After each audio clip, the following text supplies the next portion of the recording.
भी पिछले 4 महीने से धरना दे रही है और ये आंदोलन चल रहा है। हमारे साथी, हमारे बड़े नेता आंदोलन के प्रहरी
जमलगढ़ का प्रशासन नंगा नाच नचा रहा है। तो मैं इस मंच से ज्यादा कहकर नहीं कहूंगा, ये कहूंगा कि श्री सीमेंट की जो हक दरिता है उसके खिलाफ ये महापंचायत करने की आज जरूरत पड़ी है।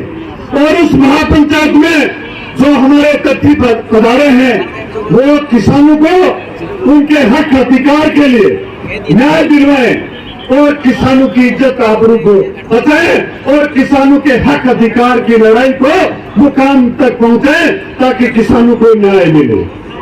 दोस्तों, किसान संगठित रहेंगे और किसान संगठित रहेगा कैसे?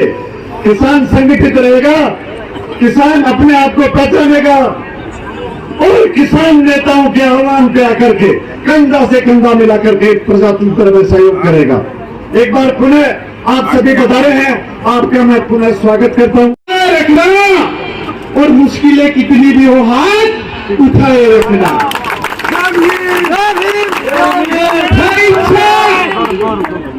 है इच्छा छलनी में पानी भरने की, है इच्छा छलनी में पानी भरने की, बर्फ बनने तक हौसला बनाए रखना।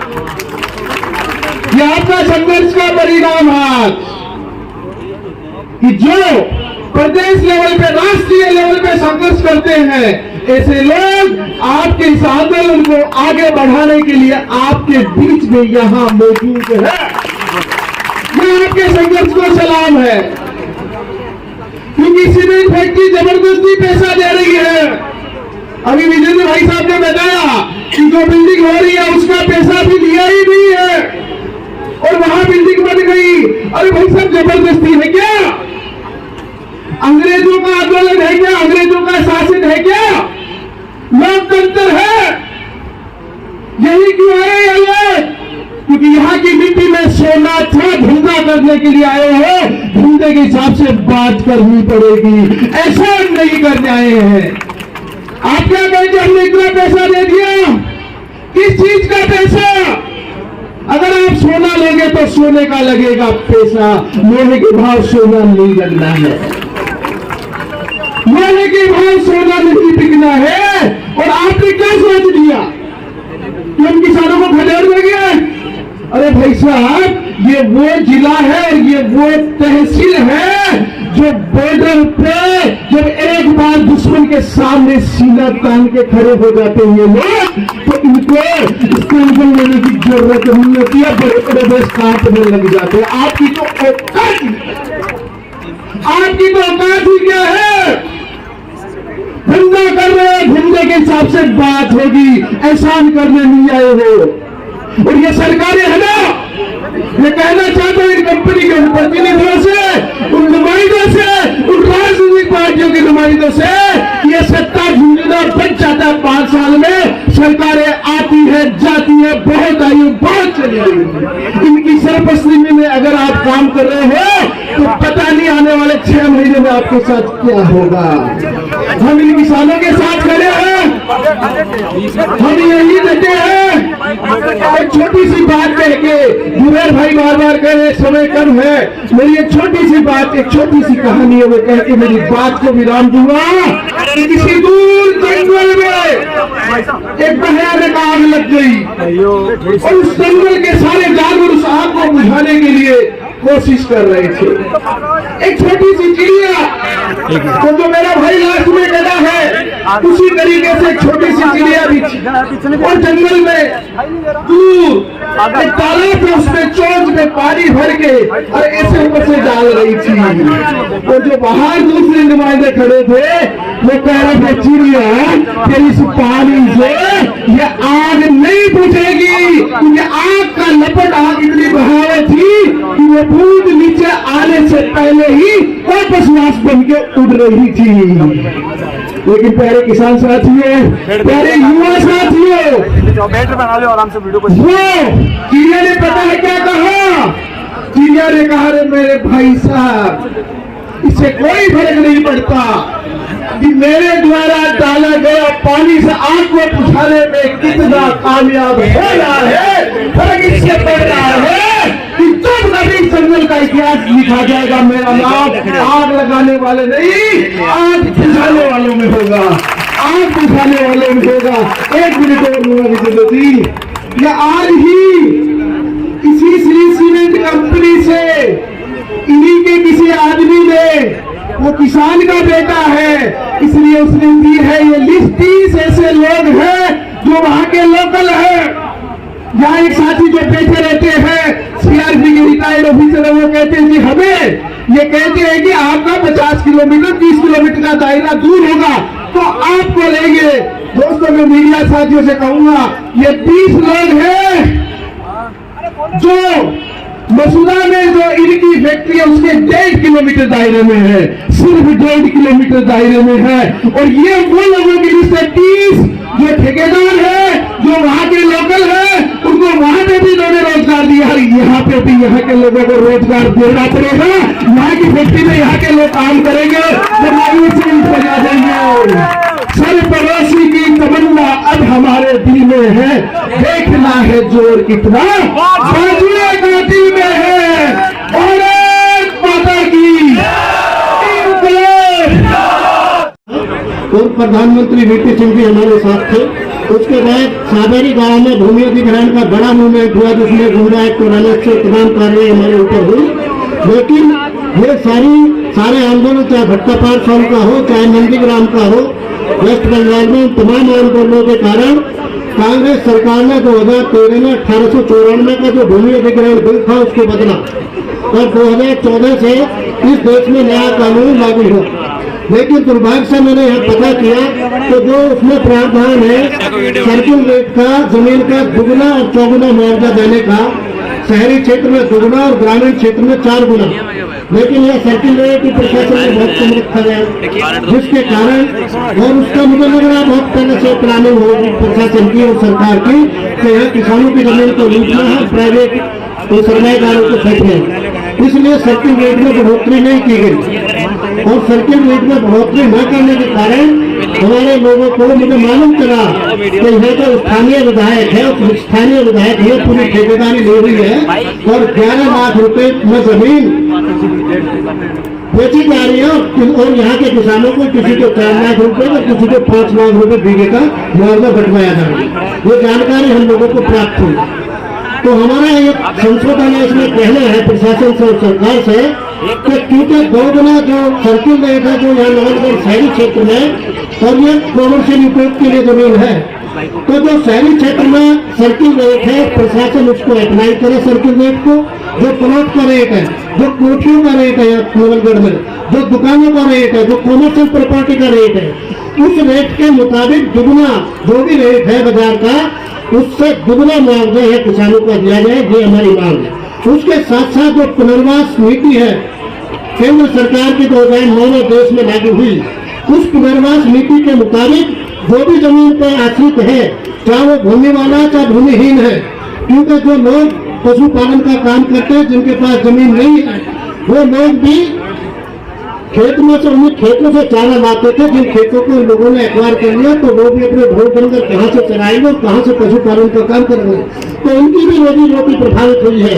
इसलिए उसमें भी प्रावधान है, रेलवे ने दिया है गाजियाबाद और नोएडा में रेलवे ने 15-15 लाख रुपए परिवारों को एक नौकरी, जो भूमिहीन लोग हैं, चाहे वो SC के लोग हैं, ST के लोग हैं, चाहे OBC के लोग हैं, चाहे किसी भी जात बिरादरी के जो भूमिहीन है और भूमि पर आश्रित पशुपालन का काम करते हैं, तो हमारी ये भी मांग होनी चाहिए कि भूमि पर आश्रित लोगों को भी सरकार पुनर्वास नीति के मुताबिक जो मकान का प्रावधान है, जो नौकरी का प्रावधान है, जो मुआवजे का प्रावधान है, वो सब दिया जाना चाहिए।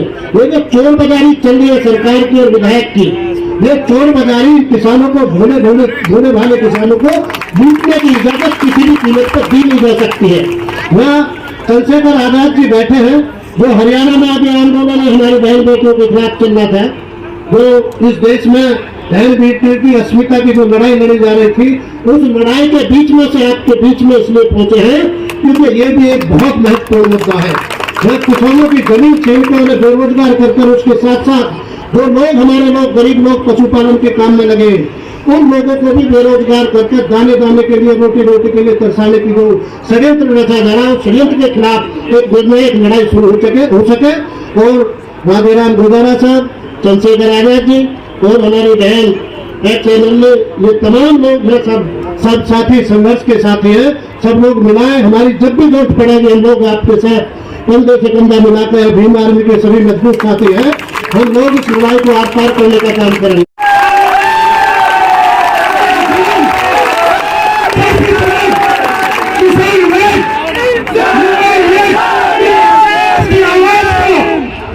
इस नवलगढ़ की गांव गलियों में गूंजाने का काम आपने किया है। मैं धन्यवाद देना चाहूंगा किसान नेता राधेराम जी घोटाला का। आप दोनों लोग जयपुर और पर बैठ करके हमारी किसानों की पीड़ा को सुनकर और हमारे बीच आ रहे, इनके लिए आपको बहुत बहुत कोटि धन्यवाद। आपने हमारा मान रखा, आपने हमारा सम्मान रखा। साथियों, जब लड़ाइयाँ अपने परिवार पर आ जाती है, जब लड़ाइयाँ अपने किसान पर आ जाती है और जब लड़ाइयाँ अपने युवा के लिए आ जाती है तो पार्टियां कोई मायने नहीं रखती है। पार्टियां आप लोग बनाते हैं, पार्टियों से हम लोग नहीं है। इसलिए मैं दोनों शख्सों का जिन्होंने जयपुर से आकर हमारे बीच में यह अभिवादन किया, हमारा जो साथ दिया, उसके लिए आप सभी का बहुत बहुत धन्यवाद।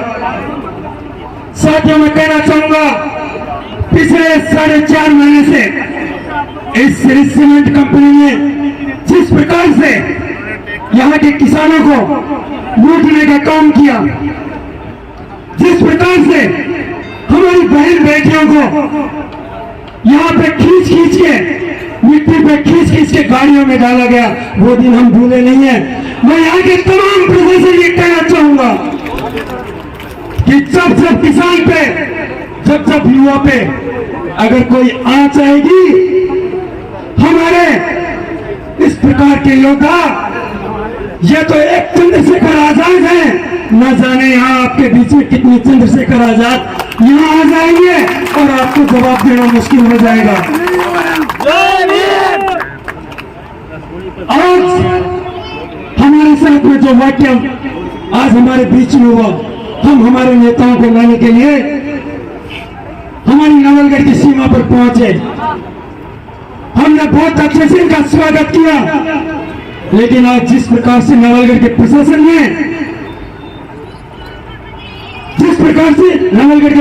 ने डंपरों को मैन हाईवे पे डाल दिया, दोनों हाईवे की दोनों रोडों को ब्लॉक कर दिया कि हमारा काफिला नवलगढ़ शहर में न जा सके। इसका हम पुरजोर तरीके से विरोध करते हैं और आने वाले समय में वोट की चोट से दिखाएंगे इस नवलगढ़ के तानाशाही राजा को कि जब नवलगढ़ की जनता जागने का काम करेगी और जब इस वोट की चोट डालेगी तो आपको याद आएगा कि आपने किस प्रकार से हमारे नेताओं को रोकने का काम किया था। मैं यहाँ नवलगढ़ विधानसभा की और इस पीड़ित वर्ग की पूरी जनता यहाँ मौजूद है। मैं आपसे सवाल करना चाहूंगा, नवलगढ़ के बटाना चोर को हड़पने का काम किसने किया? नवलगढ़ की जो मंदिर को तोड़ने का काम किसने किया? नवलगढ़ के युवाओं को रोजगार से वंचित किसने रखा? नवलगढ़ की हवेलियों को तोड़ने का काम किसने किया?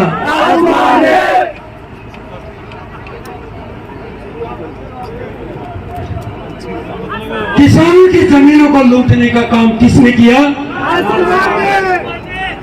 अब ये आवाज रुकने वाली नहीं है।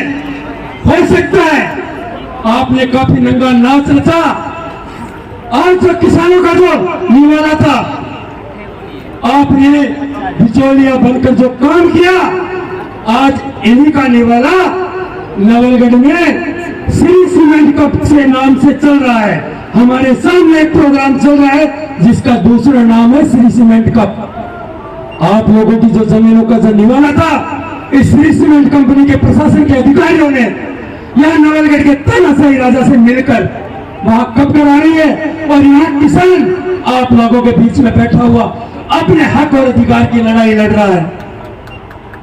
आप लोगों को सवाल करना होगा, आप लोगों का जवाब लेना होगा। काफी लोग हमसे पूछते हैं कि आपके इस आंदोलन से क्या होगा।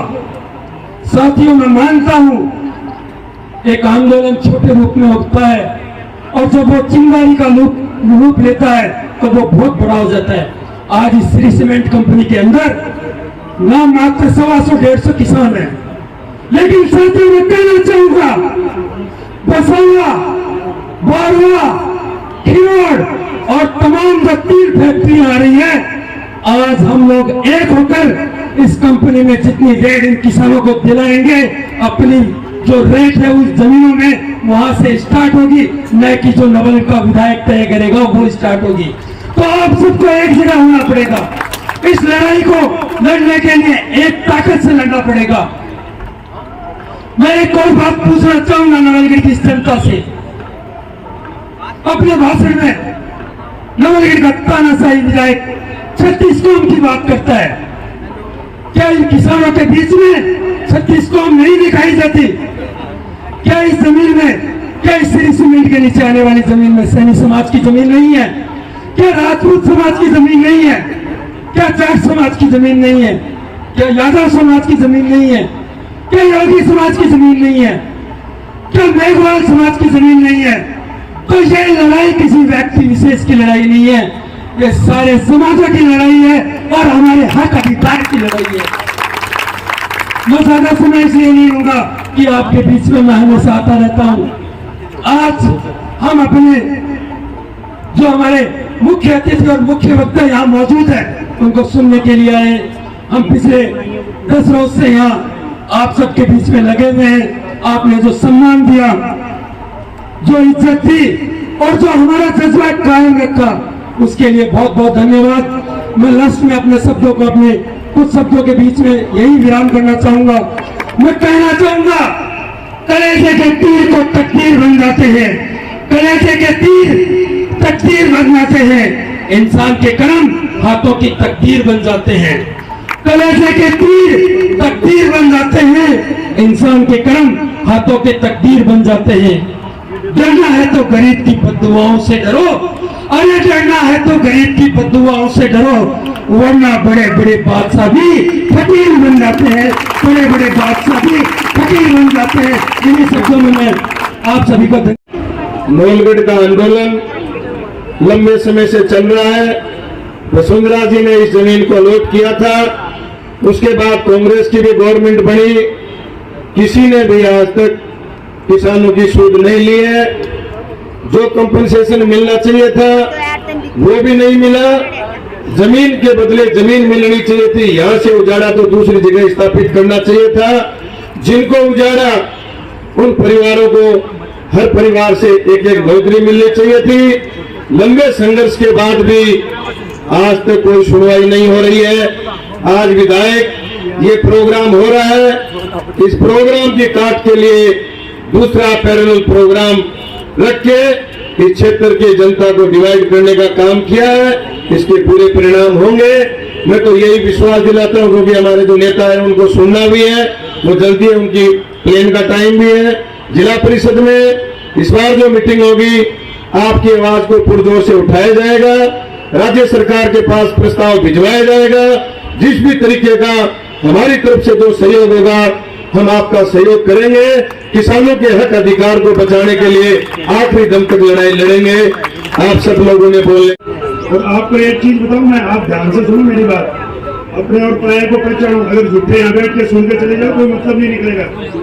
जो किसानों पे और एससी समाज पे जो तकलीफ आज तक आई है, तो इस प्रदेश के अंदर तो एक ही आदमी लड़ रहा है, हनुमान बेनीवाल, और देश के अंदर चंद्रशेखर जी लड़ रहे हैं। इस चीज को पहचानो आप, ऐसे झूठ नहीं बैठे रहो।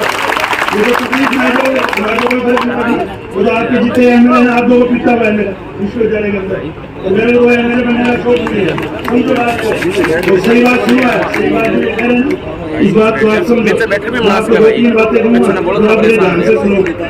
आप अपने आदमी को पहचानो, कहीं भी रहे हो किसान के लिए आज किसी के मामले में हजारों तकलीफें आई, आपको पता नहीं है। चीफ सेक्रेटरी से बात करनी हो, डीजी से बात करनी हो, उनको धमकाना हो, मुख्यमंत्री को डराना हो, एसपी को डराना हो, कलेक्टर को डराना हो, दोनों को डराना हो, वो काम बेनीवाल जी किया। जब आज अपन लोग धरने पे बैठे, जब आज अपन लोग धरने पे बैठे, इस चीज को समझो आप और अपने लोगों को पहचानना शुरू करो। और आप में बैठे मेरे छोटे भाई, ये भीम बोले, भीमराव साहब को पढ़ो, आप बाबा साहब को पढ़ो, काशी राम जी को पढ़ो, चंद्रशेखर जी को पढ़ो, ऐसे झूठे नारे लगाने इसके मतलब। आपने जितनी बार यहाँ पे इस राजकुमार को साहब खड़े हैं, इसने बाबा साहब का नाम लेके, काशी राम जी का नाम लेके पहला चुनाव जीता, पड़ोस का एमएलए उसने जीता, दोनों ने बेच दिया, आपके वोटों को बेच दिया। बताओ आप उस चीज को समझो, आप अपने पढ़ाई का फर्क समझो। और आप पीछे अगर तारीफ जो है बैठे हो, ऐसे बैठो, समझो इन चीजों को, अपने पढ़ाई को समझो। आज तो नहीं दिखाने करता है, इसी समाज का बच्चा खत्म हो गया। सुनो मेरी बात, आप परिजनों पे दबाव बनाया गया, इसको ले जाओ पोस्टमार्टम कर लिया जाओ। एमपी साहब ने फोन किया, जब जाके वहां धरने पे बैठने दिया लोगों को। आज अपनी जो समस्याएं आ रही हैं, अपने जो लोग हैं उनको समझो। किसान आंदोलन में अपने घर में तकलीफ आ रही है, वहां पे सिर्फ एमपी के रूप में सुनो, किसान आंदोलन में जो बहनें तकलीफ आ रही है, किसानों के वोट से राजस्थान में 10 एमपी निर्वाचित है, 10 एमपी किसानों के वोट से बने हैं। एक भी गएगा वहां, एक भी नहीं गया। बेनीवाल साहब गए, पहले सांसद जो गए, और दूसरे चंद्रशेखर जी को इस चीज की मैं बधाई देना चाहूंगा कि लगातार उन बहनों की उसकी हत्या कर रहे हैं। तो अन्याय के खिलाफ पूरे देश में जहां भी किसी पर अन्याय हो, चाहे वो किसान कौन से हो, चाहे वो एससी समाज से हो, चाहे वो किसी समाज से हो, चंद्रशेखर जी जाते हैं देश के अंदर। तो राजस्थान में इनका जो काम निभा रहा है वो हनुमान बेनीवाल है। आप बेनीवाल को समझो, पढ़ो, कितनी समस्याएं आती है। आज अग्निवीर अग्निपथ योजना लागू कर दी, उसके खिलाफ जो अपने बच्चे फौज की नौकरी करते थे उसको खत्म करने की बात ये कर रहे हैं, उसमें भी सिर्फ बेनीवाल जी लड़ रहे हैं। तो ये चीजों को समझो आप। आज ये बीजेपी वाले इतने हम जाते हैं, देश को ले जा रहे हैं। आपको सुना बात, ध्यान से सुनो। 24 का चुनाव हिंदू मुसलमान का ले जा रहे हैं, खान साहब बैठे हैं मेरे बीच में। इस चीज को समझो आप। हिंदू मुसलमानों का अपने देश में कभी झगड़ा नहीं है, ये चुनाव को ले जा रहे हैं वहां। इस चीज को समझो आप। और आज धरने पर भी बैठे हैं, यहाँ धरने पर बैठे हैं, आपकी कमी के कारण बैठे हैं। आज पट्टीबाजी जीत जाती, पट्टीबाजी को आप जिता देते, धरने बैठना पड़ता, 1 घंटे नहीं बैठना पड़ता। ये कंपनी में विजन से बैठे रहते हैं ऊपर एमडी के, 1 घंटे में नहीं बैठना पड़ता। अपनी कमजोरी है, इस चीज को तो आप समझते नहीं। आपने इसको जिताया, उसकी तकलीफों को उठा रहे हैं। ये तकलीफों को आप समझो, जब तक आप इन चीजों को नहीं समझोगे, झूठे भाषण सुन के चले जाओगे, कोई मतलब नहीं निकलेगा। मेरे तो कोई फर्क नहीं पड़ने वाला, मैं तो बेनीवाल के साथ हूँ। आज मैं रहूंगा, 35 साल से लड़ रहा हूँ। रामदेव जी, कन्नी राम जी और श्री राम कुमार जी गुर्जर को मानने वाला आदमी हूँ, और किसी को मानता नहीं। बाबा साहब को मानता हूँ, काशी राम जी को मानता हूँ, और पहले बहन जी को मानता था, बहन जी को मानना छोड़ दिया। कारण बताऊं, यूपी की जितनी टिकटें बांटी ना अमित शाह ने दी, वो बांटी है। अमित शाह ने लिस्ट बनाई थी, वो सारी टिकटें बांट के बहुजन आंदोलन को खत्म कर दिया यूपी के अंदर। तो आप समझो अपने दुश्मनों को, नहीं समझोगे तो खत्म हो जाओगे। अब ये धरने को हमने संभाल रखा है, एमपी साहब ने संभाल रखा है, जब बैठे हैं इस धरने पे, तो आपको इसमें तो कोई तकलीफ नहीं आएगी। पर इन चीजों को समझो आप, और समझ के अपने और पराये का पहचान करो। अपनी तकलीफ के बारे में अपने गलत वोट दिया, उससे तकलीफ आ रहे, इन चीजों को समझो। बसपा को तो राजस्थान में खत्म कर दिया ना, छौके के। आप बताओ बिके नहीं बिके, आप बताओ ना। हमारे तो 3 एमएलए थे, चंद्रशेखर जी को वो एससी समाज से हैं, हमारे प्रदेश अध्यक्ष एससी समाज से हैं, पुखराज जी मेघवाल हमारे प्रदेश अध्यक्ष हैं। हम तो नहीं बिके, न उधर गए नहीं इधर गए, हमेशा गरीबों और किसानों की लड़ाई लड़ रहे। तो आप इस चीज को समझो, अपने आदमी को पहचानो। आपके देश में चंद्रशेखर जी हैं, प्रदेश में बेनीवाल जी हैं, इस बात को समझो। जय जवान जय किसान काम की बात है, सुनाई दे। अगर आप नहीं समझोगे ना, तो ये धीरे धीरे आरक्षण खत्म कर देंगे। सुनो आपके काम की बात बता रहा हूँ। और फिर 10-15 साल बाद आप लोग भी चले बूढ़े हो गए ना, हमारी तरह, जैसे हम बूढ़े हो गए, आप भी बूढ़े हो गए, तो ये कहेंगे सावरकर है ना, जो सावरकर उसने जेल में बैठ के संविधान लिखा था, ये कहते हैं बाबा साहब ने लिखा ही, ये कहते हैं बाबा साहब ने। और यहाँ प्रदेश के अंदर कांग्रेस और बीजेपी मिली जुली है, दोनों एक है, दोनों किसानों की और एससी समाज की पूरी दुश्मन है, दोनों मिली जुली है, कोई कांग्रेस बीजेपी नहीं है।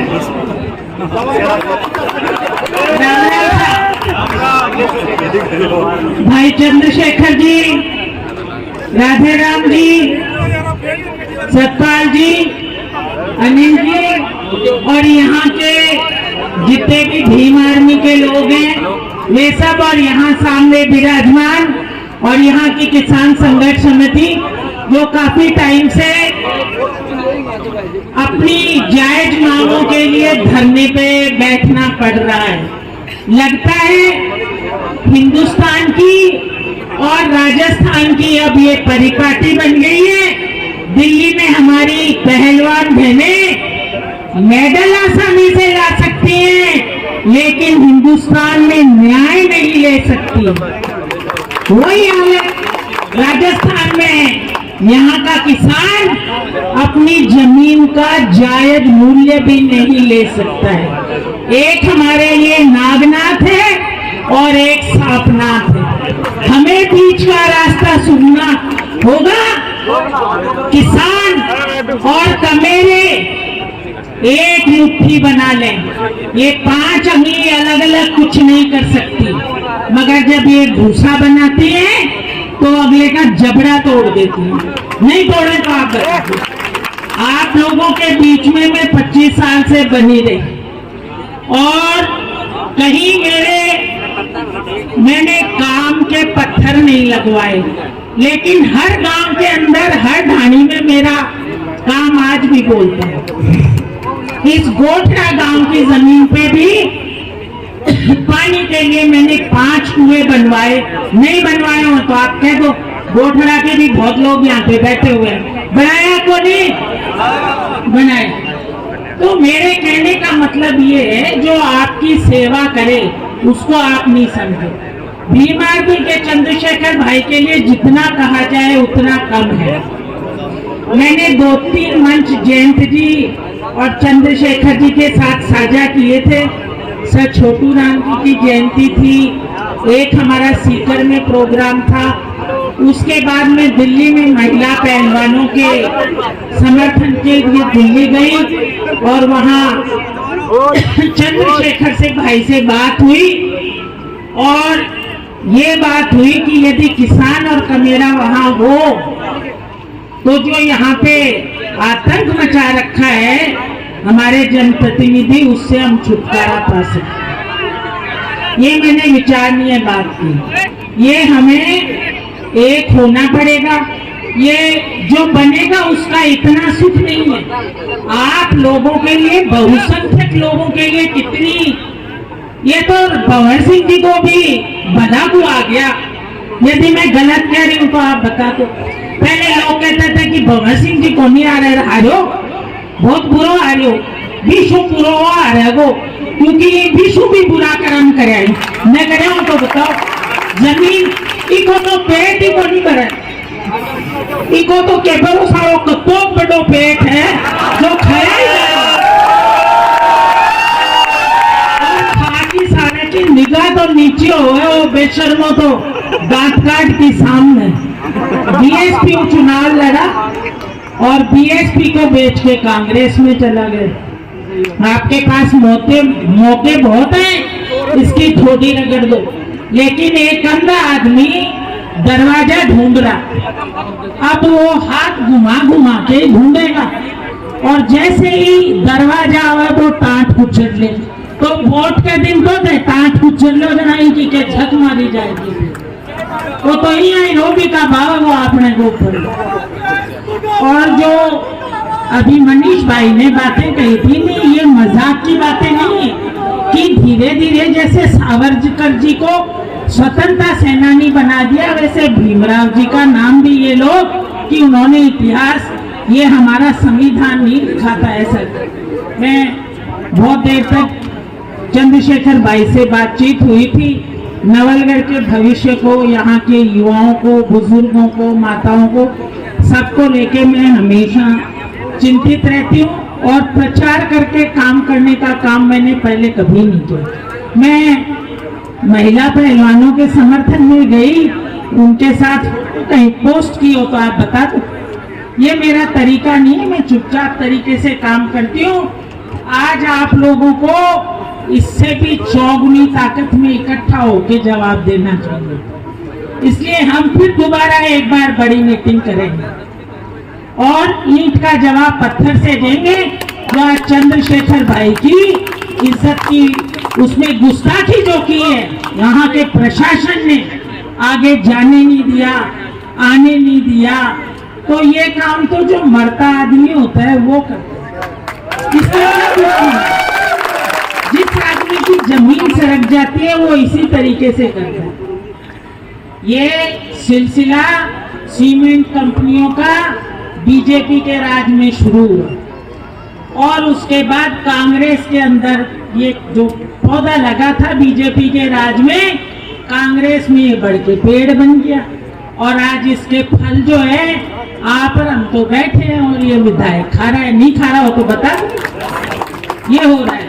जो असलियतदार है वो तो मुंह की तरफ देख रहे हैं और वो जब रोम जल रहा था तो नीरो बांसुरी बजा रहा था और वही हाल इसका हो रहा है। यहाँ किसान तो मर रहे हैं, लोग अपने हकों के लिए रो रहे हैं, बुनियादी सुविधाओं के लिए रो रहे हैं और वो यहाँ पे हमारे टूर्नामेंट का अरे कोई रोजगार मेला लगाया होता बच्चों का, जो 10 का भी भला होता तो आशीष देते उसके घर वाले कि आपने वास्तव, मगर सर आपने ही चला दिया।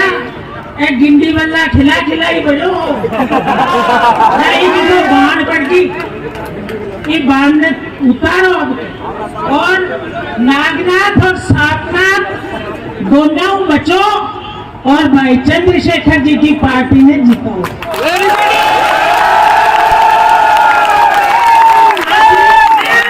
चंद्रशेखर जी की पार्टी की नींव लगाओ राजस्थान भी, मैं नवलगढ़ 1 नंबर पर होना चाहिए। डबल काम होना, जो थारी इज्जत कांग्रेस में बेच के आए हो बीएसपी पर जीत की भी को बदलो भी हो जागो और चंद्रशेखर भाई पर थारो वजन हो जागो। नहीं हो तो बताओ। ये ज्यादा बड़ी बातें मैं नहीं करूंगी। ये लड़ाई आज इकट्ठे हो गए, इससे नहीं होने वाली। और ये जो सरकार है राजस्थान में बड़ी कमजोर सरकार है, विधायकों की टांगों पे टिकी हुई है कुर्सी। विधायकों को खुली मनमानी की छूट दे रखी है। और जब तक इस चुनाव में आप इसकी ठोडी नहीं रगड़ोगे, आपने मारवाड़ी में ठोडी रगड़न को मतलब बुरी तरह मराठी हो, तो वो काम नहीं करोगा। बच्चे ने तो मुआवजो मिलन देगो, मैं आका माए नौकरी लागन देगो, बाहर का लोग लाग रहे ही ओ हार को तो मैं छोड़ की भाग कौन जाएगा, जिसका बाहर का लागेगा मैं छोड़ की भी भाग से लड़ने की ताकत होनी चाहिए। और थाने बेड़ा हमेशा लड़ा संघर्ष करे। मेरी एक धीमा साहब से बड़ी आपत्ति मेरे को हुई। एक आपत्ति है कि आपने कुमार राम जी को, छोटू राम जी को, धीमा साहब ने सबको याद किया, सरदार लाल सिंह जी को भूल गए जिन्होंने इधर नींव लगाई थी। मेरे को सौभाग्य प्राप्त है कि मैं उनकी पोती हूँ। इस जिले में शेखावाटी में वो पहले स्वतंत्रता सेनानी थे जो 35 कौम के लिए लड़े थे। एक कौम के खिलाफ तो लड़ना पड़ा क्योंकि वो जागीरदार थे, इसलिए 35 के खिलाफ वो लड़े और उसमें उन्होंने सफलता पाई। राजस्थान में यहाँ राज बना और किसानों को जमीनों का हक उनका दिया गया। कुमार राम जी तो उनके जूनियर थे। 1 लाख किसानों का महायज्ञ सीकर के अंदर छोटू राम जी के साथ उन्होंने किया और मेरी दादी जी ने 10,000 महिलाओं के साथ गिरफ्तारी दी। 10,000 तो आज भी बोली बैठी है। सोचो कितना संघर्ष किया होगा उन लोगों ने। मैं ज्यादा बात नहीं करूंगी क्योंकि चंद्रशेखर जी को वापस दिल्ली भी जाना है, कल का इनका भोपाल का प्रोग्राम है। जितना राजस्थान इनके नक्शे पे है उससे कहीं ज्यादा भोपाल मध्य प्रदेश इनके दिल में बस रहा है। वहाँ के लोगों के 2-2 लाख लोग इनकी मीटिंग के अंदर चंद्रशेखर जी के इकट्ठे होते हैं। आज चंद्रशेखर जी की मीटिंग है और मैं तो कहती हूँ कम तादाद में इकट्ठे हुए। गलत कह रही हूँ क्या? दोबारा आप लोगों को चौगनी तादाद में यहाँ पे फिर से एक मीटिंग करेंगे और उसके अंदर इसलिए मैं आपका सबका धन्यवाद देती हूँ और आपके संघर्ष के सब लोगों को सलाम करती हूँ। और मैं तन मन धन से पहले जैसे संघर्ष में साथ रही वैसे भी आप लोगों के साथ रहूंगी, लेकिन आप हमारे बीच में बैठे हुए दुश्मनों को भी पहचानना देख लो। दिन यहाँ निकालेंगे, रात वहाँ निकालेंगे, ऐसे भी लोग, इनसे भी सतर्क रहना सीख लो। जय भीम, जय हिंद, जय जवान, जय किसान।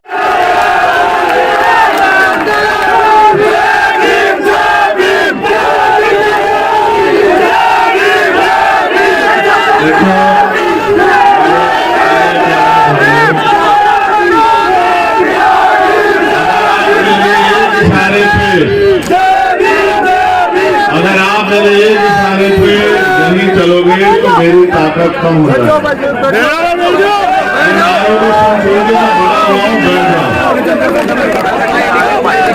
बैठ जाओ। अंधेरे की तरफ समय बढ़ रहा है। मुझसे बात हमारे आज के कार्यक्रम के अध्यक्ष मेरे बड़े भाई राजेराम गुजारा जी अपनी बात रखेंगे। मैं आपसे अनुरोध करूंगा कि आप मुझे सुने।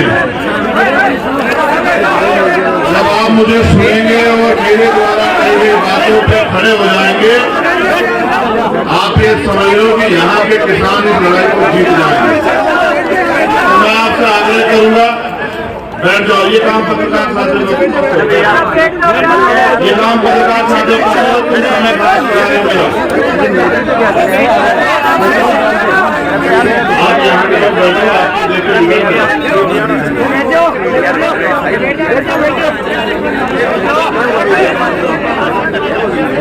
अगर आप बैठ जाओगे तभी मैं अपनी बात रखूंगा। इस मामले में हमारी माताएं बहनें बड़ी अच्छी हैं। बताओ किसने उनसे एक बार भी कहा कि बैठ जाओ या उठ जाओ? जिनके कंधों पे सबसे ज्यादा जिम्मेदारी है वो तो देखो लापरवाही कर रहे हैं। जो कौम के युवा और जो माए बहने जिनकी पगड़ी, जिनके सम्मान के लिए हम लोग लड़ रहे हैं पूरे देश में, उनको कुछ नहीं कहना पड़ रहा, झुके तो बैठे। और तुमसे ज्यादा कपड़े और सर और ओढ़ के सब बैठेंगे। वो जो यहाँ का पर्दा है उसका भी पालन करिए। तुमसे तो पर्दा भी नहीं है, फिर भी ऐसे बेचैन क्यों हो यार? चैन से बैठ जाओ और आराम से बात सुनो। दोबारा नहीं दूंगा, हल्ला बचाओगे तो चुप हो जाऊंगा बस।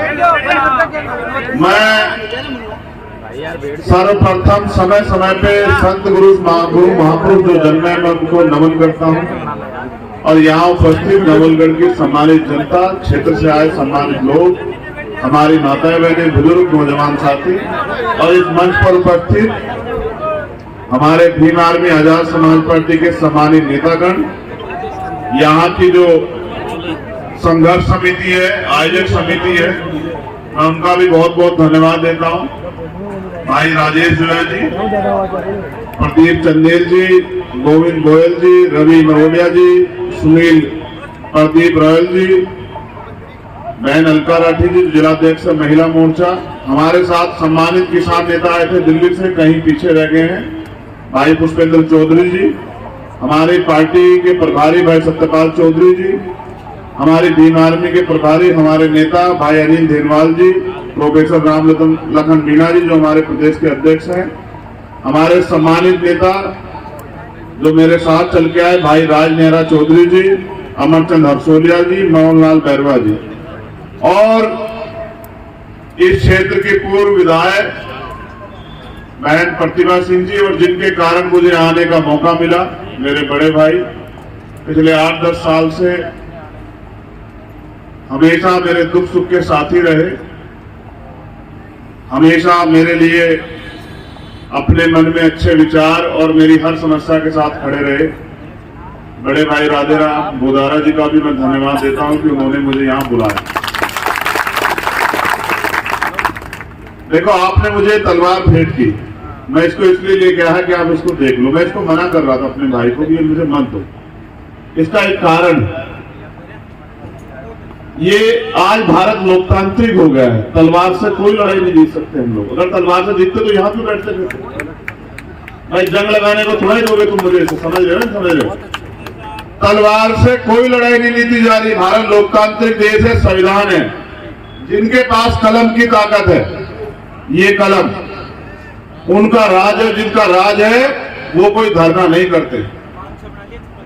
मैं यहाँ के विषय में भी बात रखूंगा, जो आज घटा उस पर भी बात रखूंगा। मैं बस आपका ध्यान आकर्षित कर रहा हूं। आप यहाँ इसलिए बड़ी संख्या में जुटे हैं क्योंकि आपको तकलीफ है और आप चाहते हैं आपकी तकलीफ खत्म हो जाए। तकलीफ आपकी एक नहीं है, आपकी तकलीफ कई। मैं आपको वास्तविक स्थिति पे लेके आता हूँ। 14 अगस्त 1947 को भारत गुलाम था। 15 अगस्त 1947 को भारत आजाद हुआ। बैठे भी तो, लेकिन इस देश के किसान, कमेरे और वंचित वर्गों को, महिलाओं को अधिकार नहीं मिले। अधिकार मिले जब 26 जनवरी 1950 को बाबा साहब अम्बेडकर द्वारा लिखित संविधान इस देश में लागू हुआ। तब इस देश के वंचित वर्ग के लोगों को जानवरों के जीवन से इंसानों के जैसा जीवन जीने का अवसर मिला। अगर देश के प्रथम प्रधानमंत्री आजाद भारत के बेटी को भी प्रधानमंत्री बनने का मौका मिला तो वो बाबा साहब अम्बेडकर के संविधान की वजह से मिला। अगर आज बहन बेटियां डॉक्टर, इंजीनियर, IAS, IPS बन रही है तो वो भारतीय संविधान में जो महिलाओं को अवसर मिले उसकी वजह से मिल गई। और आज अगर हमारी बहनें विधायक, मंत्री, मुख्यमंत्री, प्रधानमंत्री, राष्ट्रपति बनी है आज एक वंचित वर्ग की महिला, तो ये भी बाबा साहब डॉक्टर भीमराव अम्बेडकर के संविधान की वजह से हो रखा। मैं ये बात आपसे क्यों कह रहा हूं? जब 14 अगस्त को जो हालात देश की थी, 15 अगस्त 1947 को आजादी के बाद भी वही हालात थे। 26 जनवरी 1950 को संविधान ने आश्वस्त किया कि देश के हर नागरिक को, प्रत्येक नागरिक को रोटी, कपड़ा, मकान, सम्मान के साथ, अधिकारों के साथ जीवन को मिलना चाहिए, जीवन उनको जीने का अवसर मिलना चाहिए। जिनके पास जमीन नहीं थी उनको जमीन मिलनी चाहिए, जिनके पास घर नहीं था उनको घर मिलना चाहिए, जिनके पास रोजगार नहीं था उनको रोजगार मिलना चाहिए, जिनको पढ़ने के अवसर नहीं थे उनको पढ़ने के अवसर मिलने चाहिए। जो असमानता, जातिवाद के शिकार थे उनको भी सार्वजनिक रूप से घूमने फिरने और नौकरी अवसर, रोजगार करने के अवसर मिलने चाहिए। जिनको उद्योग धंधे नहीं, उनको उद्योग धंधे मिलने चाहिए। इसके लिए भारत में लोकतंत्र आया कि देश की आम जनता तक उनके वास्तविक अधिकार कैसे पहुंचे। जमीनें नहीं थी आपके पास, जिन जमीनें के लिए आप लड़ रहे हो, ये जागीरदारों के पास हुआ करती थी। फिर बाबा साहब अम्बेडकर साहब, छोटू राम साहब ने लड़े, आज उन्हीं की संतानें यहां बैठी हैं। वो लड़े और जमीनों के लिए लड़े कि जमीन मिले गरीब को, जमीन उसको मिले जो खेती कर रहा।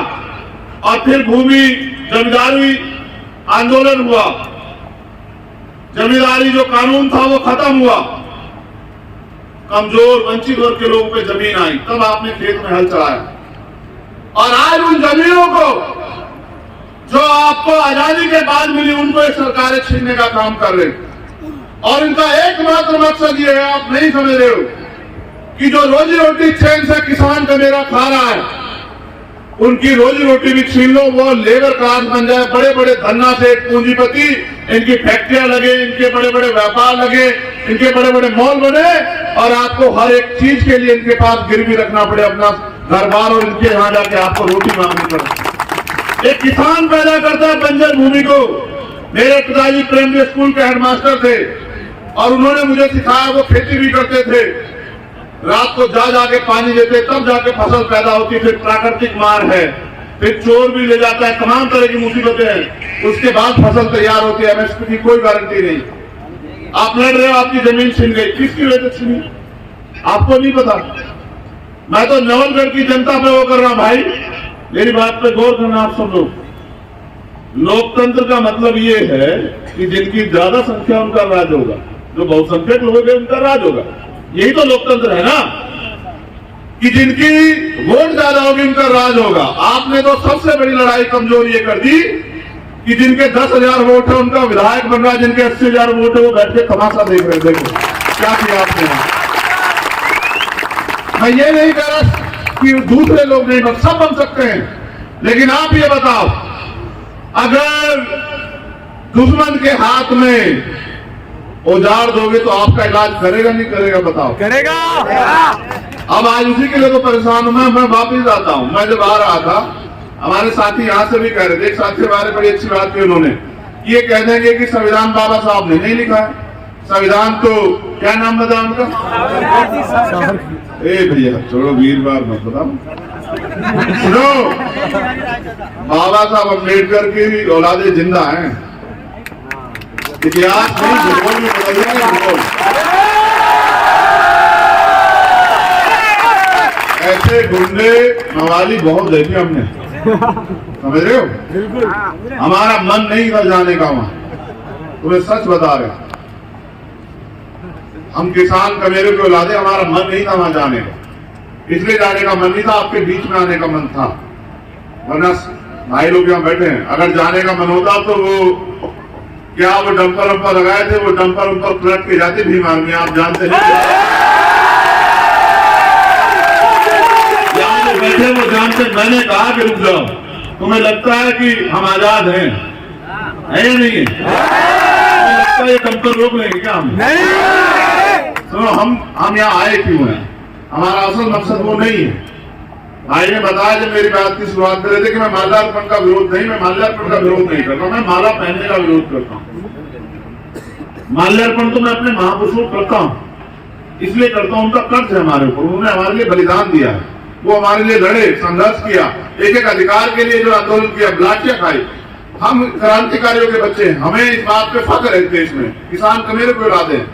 लेकिन मैं माला इसलिए नहीं पहनता कि जिनके समाज के लोग यहाँ, जैसा भाई ने एक स्पीच में बताया कि बहनों को खींचा गया, उनको पीटा गया, गाड़ियों में भरा गया, ये लड़ाई यही नहीं चल रही है देश में। वहां देखो आप जंतर मंतर पे क्या हुआ, पहलवान बेटियों के साथ किस तरह का अन्याय किया गया, देखा आपने। कल हरियाणा में किसानों के साथ किस तरह का अन्याय किया गया, वहां के नेता सारे उठा के बंद कर दिए, किस तरह पीटा गया, एक किसान शहीद हो गया है। आपको लगता है मांगने से अधिकार मिल जाएंगे? अब तक आपकी समझ में नहीं आया कि अधिकार कैसे मिलेंगे। अधिकार छीनने पड़ते हैं, छीनने, और छीनने के लिए दम चाहिए। आप समय तय कर लो, जो सीनियर कमेटी के लोगों में अपनी तरफ से आदेश नहीं देता हूं, मैं आंदोलन में आपकी मदद करने के लिए आया, उसकी पगड़ी बांधने नहीं आया कि मैं इस आंदोलन को आगे बढ़ाना चाहता हूं। आप जो तय करो, हमारे सीनियर साथी यहाँ हैं, अगर आप तय कर दोगे तो इस फैक्ट्री में एक दिन काम नहीं होगा, मेरा आपसे वादा, ताला लगा देंगे।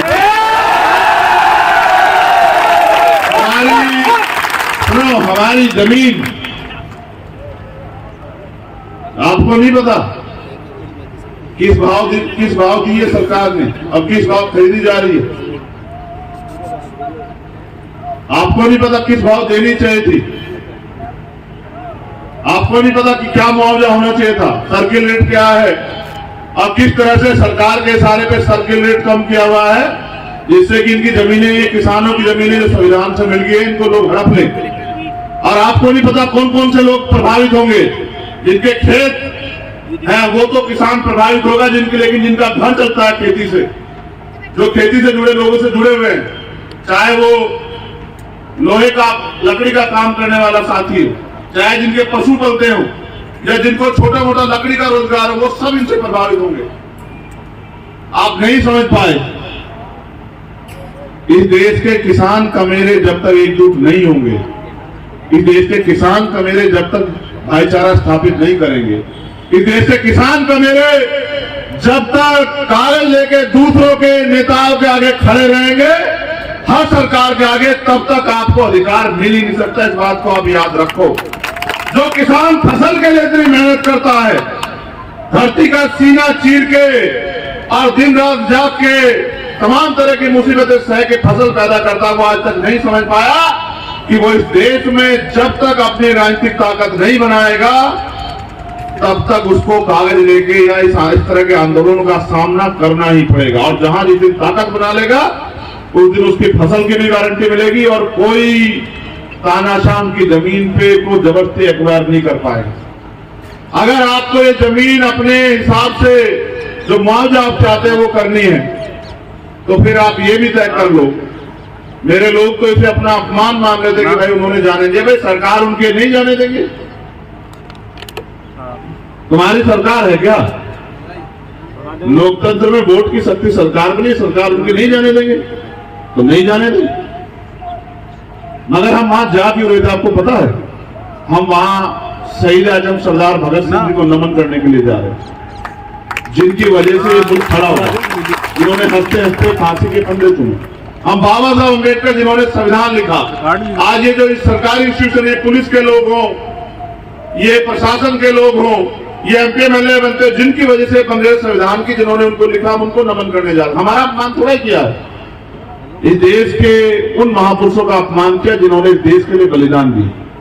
क्या ये अपमान हमारे लोग भूल जाएंगे क्या? आप बताओ, क्या भूल जाओगे अपमान? इस अपमान का बदला कैसे लोगे? इस अपमान का बदला किसान कमेरे जिस दिन वोट की शक्ति से, वोट की चोट से लेने काम करेंगे। जो लोग हमें आज बाबा साहब की मूर्ति नहीं छूने दिए, ये विधानसभा की पैड़ी भी नहीं चढ़ पाएंगे। मेरी बात को आप लोग, ना हमारी पुलिस से कोई लड़ाई, ना हमारी प्रशासन से कोई लड़ाई, हमारी लड़ाई है अधिकारों की। और मैं यहाँ हमारे जिम्मेदार लोग बैठे हैं, कमेटी के लोग, मैं उनसे को आश्वस्त करता हूँ कि देश में जहां भी अन्याय होता है, वहां भीम आर्मी के लोग सीना तान के लड़ाई लड़ते हैं। जहां भी बहनों का अपमान होता है, सीना तान के लड़ाई लड़ते हैं और किसी कीमत से नहीं चूकते। यहाँ जहाँ किसान कमेरों की लड़ाई हो, उस लड़ाई को भी लड़ते हैं। हम आपकी इस लड़ाई में आपके साथ हैं। आप समय तय कर लो, अगर आज तय करोगे, जो यहाँ की कमेटी आज तय कर लो, आज लगा देंगे ताला, कोई फर्क नहीं पड़ता। हमारे लिए कोई काम ज्यादा जरूरी नहीं है। और अगर जिस दिन आप तय कर लोगे, इसके बाद उस दिन ताला लगवा लेना। ना हम ताला खोलने से डरते, ना ताला लगाने से डरते। हम तो एक बात से डरते हैं कि किसान कमेरे बोलना कब सीखेंगे, ये अपनी ताकत को पहचानना कब सीखेंगे, ये अपने दोस्त और दुश्मन को पहचानना कब सीखेंगे। लगाते रहो नारे, उठाते रहो झंडे और अपने लोगों के साथ होने वाले अन्याय पे नारेबाजी और धरने प्रदर्शन करते रहो, या फिर तुम पे मौका आएगा। मैं तुम्हें सिर्फ सिखा सकता हूं, तुम्हारी उंगली नहीं पकड़ सकता हूं। तुम पे मौका आएगा, अपने साथ हुए एक अन्याय का जवाब वोट की चोट से देके इनको बताना कि अगर हम बना सकते हैं किसान समझते हो? किसान फसल उगाना जानता है तो काटना भी जानता है ना? जानता है नहीं जानता है बताओ? अगर हम फसल लगाना जानते हैं तो फसल काटना भी तो जानता है। ये तो हमारा लगाएगा पेड़ है जो आपको दुख दे रहा है। इसको सबसे पहले किसने लगाया? हमारे लोगों ने बनाया ना विधायक? बनाया नहीं बनाया? हमारा था कि हमारी बिल्ली हमें मैं आऊं। देखो क्या की बात होगी। हमारे लोग ना बनाते तो बन जाता क्या विधायक? हमारा लगाया पेड़ है, हमने दी ताकत और हम ही काटेंगे इस बार। ये भी याद रखना, इस बात को अच्छी तरह से कि आज के बाद कई मामले मेरे सामने आ गए। आज के बाद कोई जो है विधायक और एमपी, कोई मंत्री किसी किसान की जमीन पे गलत नजर नहीं उठाएगा और किसी गरीब की बच्ची की तरफ आंख उठा के नहीं देखेगा। हम सब जानते हैं उनके कर्मों को यहाँ। लेकिन मैं आपसे कहना चाहता हूं, सिर्फ नारों से काम नहीं चलेगा भाइयों। बहुत कम समय बचा। जैसे ये आंदोलन हो रहा है, अपने आंदोलन को मजबूत करो और इसके बाद गांव गांव गली जाके समाज को जागरूक करो। हमारे महापुरुष जिनके बारे में हमारे साथियों ने कहा, मान्यवर काशीराम साहब कहेंगे कि वोट की रक्षा ऐसे करो जैसे बहन बेटी की रक्षा होती है, और बहन बेटी की रक्षा ऐसे करो जैसे जमीन की रक्षा की जाती है। जिस तरह से बहन बेटी की रक्षा के लड़ते हैं, इस तरह से अपनी जमीन के लिए भी लड़ो, चाहे कोई कीमत चुकानी पड़े। किसानों का इतिहास रहा है कि उन्होंने अंग्रेजों के दांत खट्टे किए, वो इनके भी दांत खट्टे कर देंगे। और मैं आपसे कहना चाहता, अधिकार मांगने से नहीं मिलते, मांगने से भीख मिलती है। अगर अधिकार चाहिए तो छीनना शुरू करो, क्योंकि समय ज्यादा हो रहा है और मैं जानता हूं आपको जाके अपने घरों के काम भी करने हैं। लेकिन क्योंकि जिन्होंने मुझे बुलाया, मैं चाहता हूं मैं उनको भी सुनूं कि वो इस आंदोलन को कैसे आगे बढ़ाना चाहते हैं। उनके मन में यहाँ के किसानों के लिए, कमेरों के लिए, मजदूरों के लिए क्या इच्छा है और वो कैसे चाहते हैं कि इन किसानों का हल हो। फिर जैसे मैं उनके आज के बुलावे पे आया, मैं उनके साथ रहूंगा और मैं उनसे कहना चाहता हूं कि जब आप तय कर ले मन में कि इनके न्याय की लड़ाई को जमीन पे मजबूत करना हो, आप हमें बता देना। हम और हमारे सब साथी अपनी पूरी ताकत से इस लड़ाई को मजबूत करेंगे। बस आखिरी बात आपसे कहनी है, उठो, जागो, पहचानो, संघर्ष करो, अपनी ताकत को एकजुट करो और फिर आगे बढ़ो। वक्त आने वाला वक्त आपका है तो कोई नहीं रोक सकता, क्योंकि आज अगर कोई लड़ रहा है तो वो आप हो, और जो आज लड़ रहा है वो कल का जो है वो लड़ाका कल का ताकतवर बनेगा। जो ताकतवर बनेगा वो अपने लोगों के लिए काम करेगा। साहब ये कहा करते थे कि वोट अगर इनको दोगे तो इनके लोग ताकतवर होंगे, वोट अगर उनको दोगे तो उनके लोग ताकतवर होंगे, अगर वोट अपने लोगों को दोगे तो आपके लोग ताकतवर होंगे। जब आपके लोग ताकतवर होंगे तो आपके काम करेंगे, आपके लिए खड़े रहेंगे। फिर अच्छा सोचो, यहाँ अगर हमारा व्यक्ति ताकतवर होता तो क्या यहाँ के सीओ साहब मुझसे कहते कि भैया वहां मत जाओ, उधर परमिशन नहीं है, क्या मुझे परमिशन मांगनी पड़ती? तो मेरी परमिशन तो आप डिनाई करवा रहे हो। आप ताकतवर बन जाओ, मेरी परमिशन खुद ब खुद हो जाएगी। ठीक है, बहुत बहुत धन्यवाद। जय भीम, जय भारत। सबसे पहले हमारे छत्तीस बिरादरी के और छत्तीस बिरादरी में सबसे पहले मेरी माताएं बहनें, हम आपकी कोख से पैदा हुए हैं और उस कोख के प्रति सच्चाई का त्याग और उसकी सौगंध लेके कहते हैं कि आपकी कोई भी कमजोरी हम बनने नहीं देंगे, क्योंकि हमारे को अगर जन्म आपने दिया है तो जन्म देने वाली और जमीन पे रखने वाली दोनों माताएं समान हैं। एक अदने से किसान का, एक मजदूर अनपढ़ माँ बाप की संतान हूं मैं। मुझे खुशी है कि मेरी माँ बाप ने अपने पेट के गांठ बनाकर मुझे उच्च शिक्षा दी, तो आज मैं 70 साल का होने वाला हूं। आपके बीच में ऐसा ही बोलता हूं जैसे 25 साल का जवान बोलता है, क्योंकि जब तक भावनाएं बूढ़ी नहीं होती, शरीर के बुढ़ापे का कोई मुआयना नहीं होता। इस कार्यक्रम में सबसे पहले धन्यवाद दूंगा मैं यहाँ की संघर्ष समिति के मुखियाओं को, जो किसी जाति बिरादरी की नहीं, सभी पीड़ाओं को भुगतने वाले लोगों की बात है। ये लोग मेरे पास गए तो मैंने एक ही बात कही कि कार्यक्रमों के लिए जो कुछ भी चाहिए आपके लिए ये किसान का, मजदूर का बेटा 36 बिरादरी के लिए आधी रात तैयार है, प्रोग्राम करो, मैं जानू मेरा काम जाने। लेकिन मुझे ज्यादा राजनीतिक पार्टियों से सरोकार नहीं है मेरा। मैंने कहा एक मुखिया मेरे मन में है और उनका नाम है चंद्रशेखर आजाद। अगर आप कहो तो मैं चंद्रशेखर आजाद को बुलाना चाहता हूं, क्योंकि जो आदमी पूरे भारत में पिछड़े तबके का न केवल प्रतिनिधि बल्कि प्रहरी होकर आखिर आपको जगाने का और अपना समय देने का काम करता है, समाज को तभी इकट्ठा होगा और किसान तभी इकट्ठा होगा जब हम 3600 बिरादरी उस मंच के ऊपर बैठ के साथ में लड़ेंगे। मैं धन्यवाद देना चाहता हूं भीम सेना को नहीं, भीम आर्मी को, क्योंकि मैं कट्टर आदमी हूं। ये भीम आर्मी है, ये आपके लिए इतनी ही कट्टर है जितनी हमें कट्टरता की आवश्यकता है।